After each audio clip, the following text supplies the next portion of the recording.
Bom dia, meus irmãos, a graça e a paz do Senhor Jesus estejam conosco.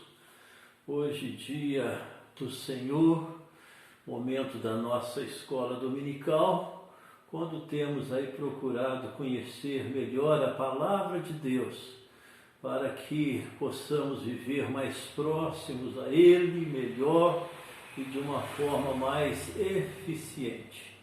E conforme nós já aí caminhamos no objetivo de vermos a sua presença cronológica, através dos acontecimentos, dos personagens, nós estamos, portanto, chegando no momento chamado do reino dividido. Nós vimos os livros de Pentateuco, os 5 primeiros livros, entramos nos livros históricos através de Josué, Juízes, Ruth, entramos no livro de Samuel, que é o registro da sua história e um momento quando a nação de Israel, já na sua terra, passa a ser uma monarquia. E assim nós relembramos a respeito dos 3 primeiros reis, o rei Saul, o rei Davi e o rei Salomão. Esse tempo é chamado do Reino Unido, porque esses 3 reis, eles dirigiram as 12 tribos, toda a nação de Israel. Lembrando que quando nós vimos a respeito de Saul, de Davi e também de Salomão, nós vimos alguns livros poéticos, porque foram escritos na época desses reis, conforme a maior parte do livro de Salmos, conforme os livros de Provérbios, Eclesiastes e Cantares, que foram escritos por Salomão. E agora, portanto, quando nós saímos dessa época chamada do reino dividido, ou do reino unido, porque com o filho de Salomão há uma divisão no reino de Israel, entre as tribos. Então passa a ter aí 2 reinos, o reino do norte e o reino do sul. E esses registros, ou esse registro, conforme a sequência que temos aí seguido, estão no primeiro livro de Reis, dos capítulos 12 a 22, e no segundo livro das Crônicas, capítulos 10 a 20. Ou relembrando, a gente vê a história de Saul, o primeiro rei, Davi, o segundo rei, Salomão, o terceiro rei, conforme vimos domingo passado, nesse período que vai aí de 1100 a 900 e pouco do Reino Unido, através principalmente de Davi e Salomão, nós encontramos o registro de boa parte dos Salmos, através de Salomão, Provérbios, Eclesiastes e Cantares, e agora seguindo, através dessa segunda parte de Reis e das Crônicas, nós vamos continuar conhecendo a revelação de Deus através da história de Israel, mas no momento em que a nação é dividida em 2 reinos. E é interessante porque nesse reino dividido, nesse momento, nós encontramos também o registro e também a presença dos profetas, E por isso que é interessante nós trabalhá-los comitantemente, ou seja, a participação dos profetas, diferente da ordem que está na Bíblia, bem distante às vezes desses livros de Reis e de Crônica ou das Crônicas, mas que aconteceram no desenvolvimento desse momento do reino dividido. Lembrando que a importância, acima de tudo, são dos servos de Deus, dos profetas, dos sacerdotes. A gente se perde muito porque existem muitos reis, né? Vários reis se apresentam nesse período, mas o principal é a gente lembrar dos profetas. E é interessante porque nesse momento então nós encontramos a presença do profeta Elias. Então, né, na sequência que nos ajuda aí para melhor entendermos a palavra de Deus após Salomão, quando o reino se divide. Elias é o servo de Deus, é o profeta de Deus, é o instrumento de Deus que de uma forma especial marca a revelação, a palavra de Deus ao seu povo, aos nossos corações. Também é interessante lembrarmos que a importância dos reis, conforme nós vemos, se manifesta em duas direções. Primeira, daqueles que foram bons reis, considerando o temor a Deus, a obediência a Deus, a disposição de viverem para a glória de Deus.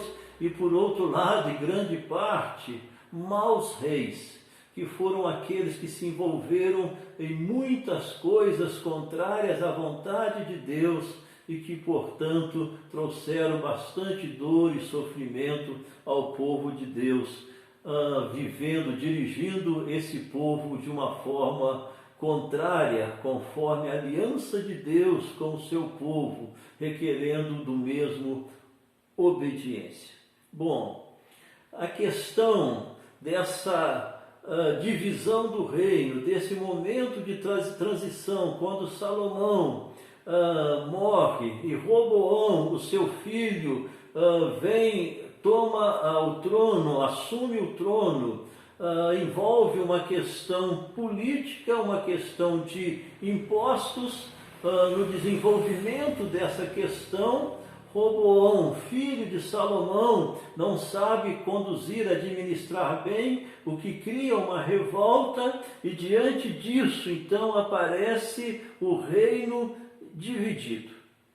E é interessante porque esse reino, que se compõe de 12 tribos, a parte norte, a maior parte, ou as 10 tribos da parte norte seguem a Jeroboão, ungem a Jeroboão, que era quem liderou a revolta, como o rei dessa parte norte, que passa a se chamar agora Israel. E a parte sul, que fica apenas 2 tribos, de Judá e de Simeão, ela passa a chamar o reino do sul, o reino de Judá.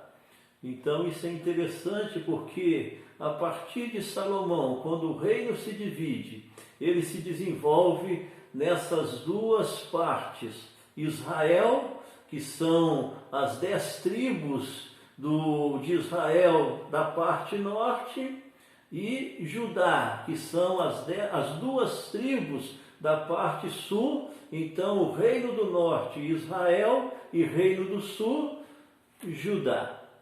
É interessante lembrarmos que então Israel tem novamente uma nova conotação, esse nome, que começa com Jacó numa aliança com Deus, quando ele passa a chamar-se Israel, que se apresenta aos seus descendentes quando a sua família cresce, se torna um povo no Egito, e ali passa a se chamar nação de Israel, povo de Israel. E agora, após Salomão, nessa divisão, parte dessa nação continua chamando Israel, é a parte norte, o reino norte, e a outra parte sul, passa a chamar-se Judá, reino do sul e Judá.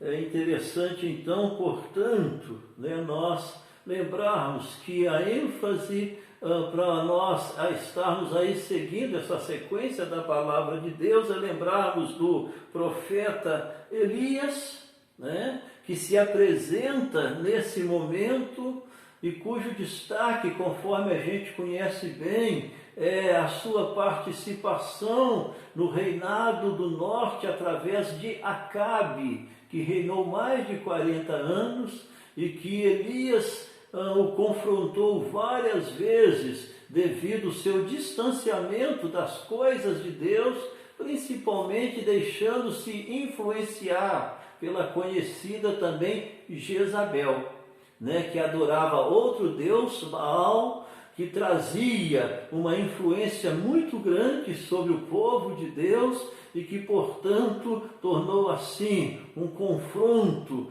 muito grande entre o homem de Deus, o profeta Elias, e esse rei e a sua esposa, a rainha, e que envolveu todo o povo de Deus. Então, o destaque, quando agora entramos no reino dividido, norte Israel, sul Judá, se volta para o profeta Elias. E, meus queridos, o importante, e preste atenção que isso ajuda muito, é acompanharmos a ação de Deus no mundo por meio do seu povo.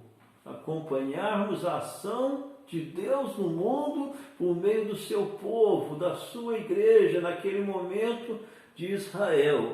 E a ação de Deus entre o seu povo, a sua igreja, por meio dos seus servos, por meio dos seus líderes, por meio dos seus pastores, dos seus obreiros naquela época, dos seus profetas e dos seus sacerdotes.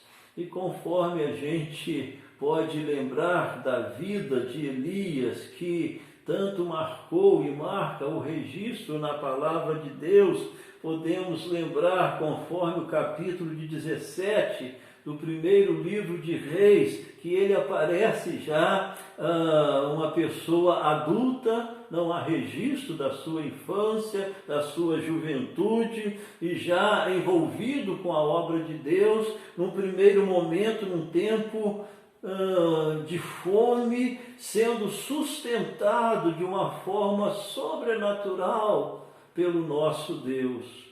No segundo momento, nós o encontramos nesse confronto com o rei Acabe, chamando-lhe atenção pela situação de idolatria do povo, de distanciamento do temor do serviço ao Senhor, que conforme o capítulo 18 se apresenta o grande desafio do profeta Elias no Monte Carmelo com os profetas de Baal, conforme nós sabemos bem também esse acontecimento bíblico que nos traz tanto ensinamento. E é interessante percebermos a realidade mesmo dos servos do Senhor, quando nós encontramos após esse acontecimento um registro razoável de Elias, após uma grande vitória sobre esses profetas, mas sendo perseguido e ameaçado por Jezabel a morrer, nós o encontramos desanimado, nós o encontramos abatido, e Deus vem ao seu encontro e de uma forma especial mostra-nos o nosso chamado, mostra-nos a sua fidelidade, e como Elias, ele também apresenta-nos a importância de estarmos firmes na nossa obra, no nosso trabalho para o Senhor. Então, estamos no reino dividido após Salomão, onde Israel se divide em reino do norte, reino do sul, Israel, Judá, onde esses reis, tanto da parte norte como da parte sul, vão se desenvolvendo conforme relacionados na palavra de Deus, e os destaques para os profetas, para os servos do Senhor, que ali se apresentam como proclamadores da sua palavra. E eu gostaria de encerrar destacando, conforme o acontecimento no Monte Carmelo, quando Elias desafia a Jezabel, os seus profetas, diante da sua crença no Deus Baal, e diante do povo de Deus e daqueles profetas, conforme o registro bíblico, no versículo 21 do capítulo 18, nós lemos: então Elias se chegou a todo o povo e disse: até quando cocheareis? Até quando cocheareis entre dois pensamentos? Se o Senhor é Deus, segui-o. Se é Baal, segui-o. Porém o povo nada lhe respondeu. Meus queridos, que palavra decisiva, definida, incisiva.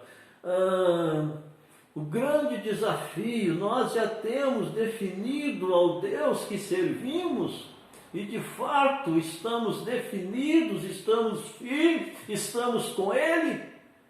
Foi o grande desafio do profeta ao seu próprio povo, naquele tempo tão fragilizado, confuso, na necessidade de uma decisão, de uma posição, conforme o registro.